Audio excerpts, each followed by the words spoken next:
Azerbaycan zabiti, ülkemin inandağı Azerbaycan zabiti.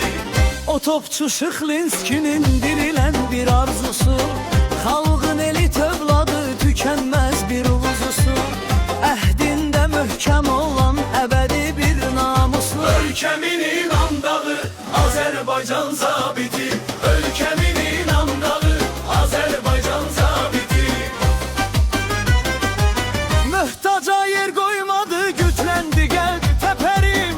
Tarihi uğurlardan çoxaldı al seherim. O ərsəyə gələndən söküldü qəm kədərim. Ülkemin inandağı Azerbaycan zabiti, ülkemin inandağı Azerbaycan zabiti.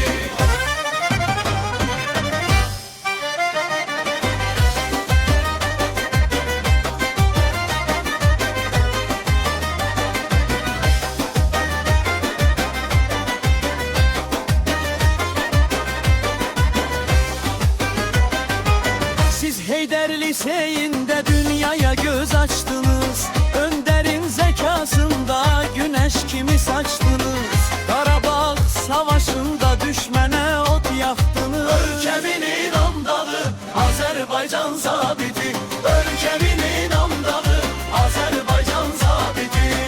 Niyeti qəhrəmanlıq dəyişməz heç ünvanı, onunla ayaq açdı uzun zəfər karvanı.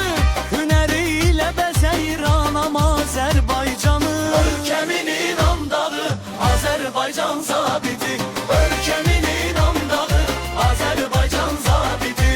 Güclü zabit dayağı ölmez güdürət deməkdir. Sadiq ordu varlığı enmez dövlət deməkdir.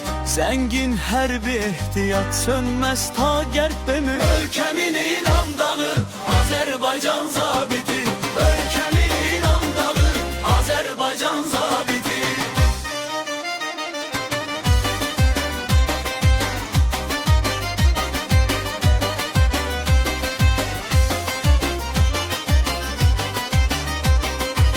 Ülkemin inandağı Azerbaycan zabiti.